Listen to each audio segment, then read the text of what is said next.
nation that doesn't go with a prophet are bound to find doom.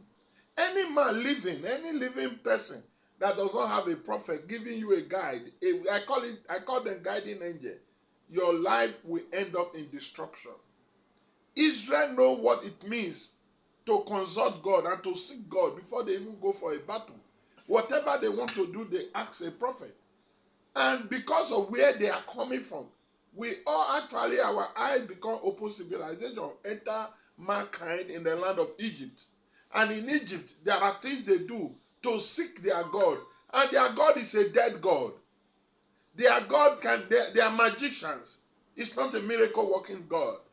And because we are used to that culture and tradition, when the children of God were leaving Egypt, crossing the Red Sea, they got to a point, what they were used to, Moses was not practicing it. They decided to say, we need it. Because we want to be on the check. We want to be on the guide. We want someone to be talking to us. Moses, you are the only one hearing from God. And Moses cried to God and said, look at what these people is asking. They asked of water, you gave it to them. You asked of food, you gave it to them. They asked for freedom, you gave it to them. They are never satisfied. They are asking for a prophet again. Moses was annoyed. And God said, don't be annoyed. Don't be annoyed. What they asked for is a good thing. Let me give them a prophet like you. And God went around again and discovered that there is no one to be given that office of a prophet, and he gave it to Moses. You can read it in the book of Deuteronomy 18:18.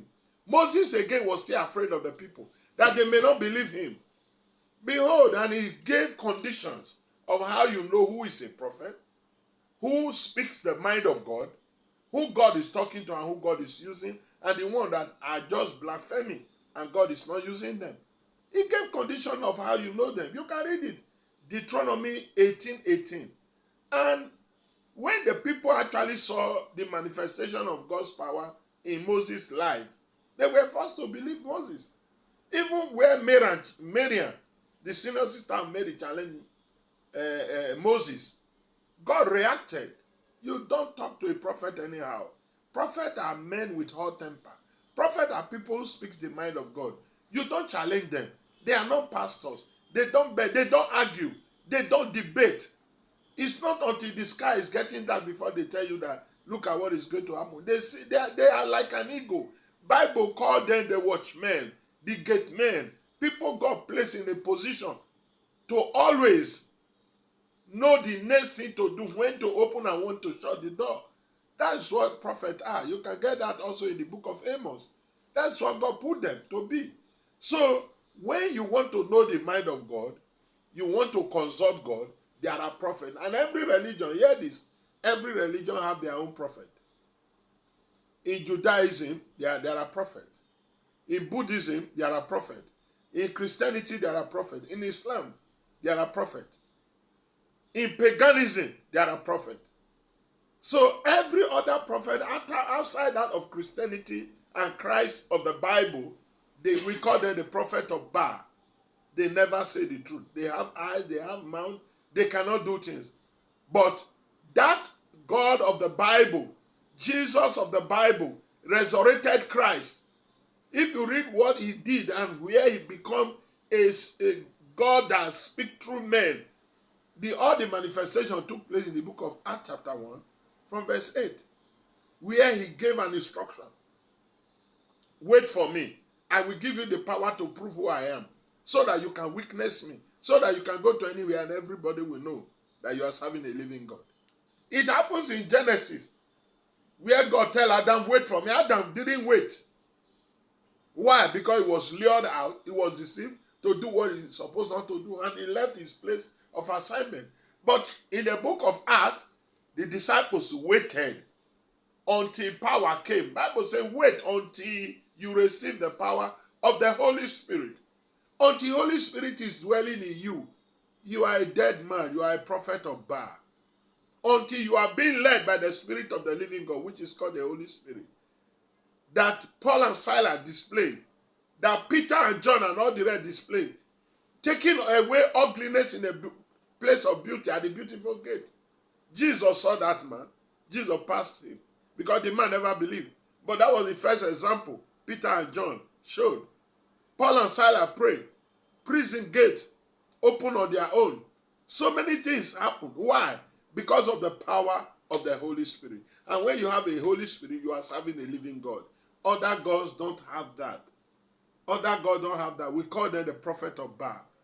The most certain thing, they call them their father, they call them their Lord, they call them their God. And yet, they that mock them are like them.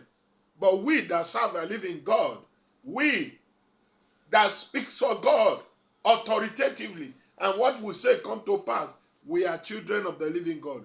We are being led by the Spirit of the living God. And that is the power of the Holy Spirit.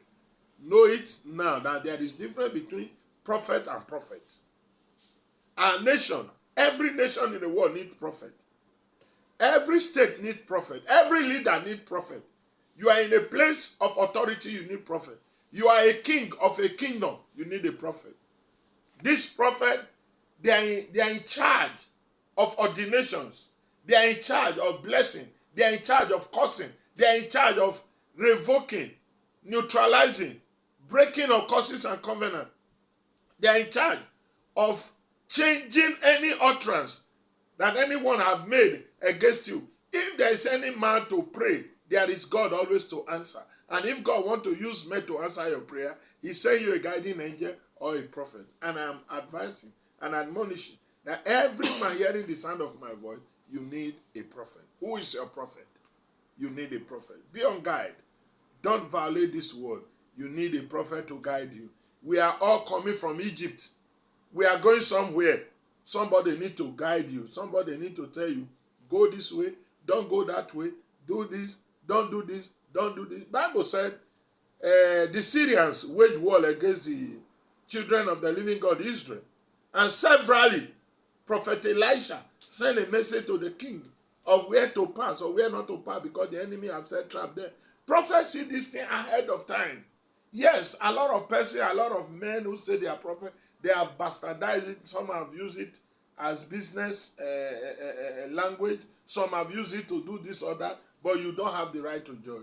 You can doubt, but don't be carried away by your doubt.